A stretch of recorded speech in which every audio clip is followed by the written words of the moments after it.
একতা যাত্রীবাহী গাড়ি নিয়ে ঢাকার পথে যাত্রা শুরু করেছি। যাত্রীদের স্বস্তি ও আরামের কথা ভেবে পথে একটি হোটেলে সাময়িক বিরতি দিয়েছিলাম, যেন সবাই ফ্রেশ হতে পারেন।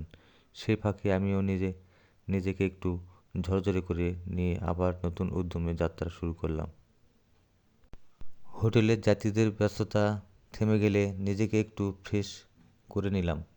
তারপর নতুন উদ্যমে আর অজানা অনুভূতি নিয়ে আবার ঢাকার পথে যাত্রা। মনে যেন এক অদ্ভুত শান্তি।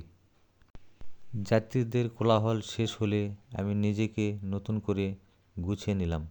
শহরের আলো ডাক দিচ্ছিল আর আমি ঢাকার দিকে রওনা দিলাম বুক ভরা স্মৃতি আর নীরব স্বপ্ন নিয়ে।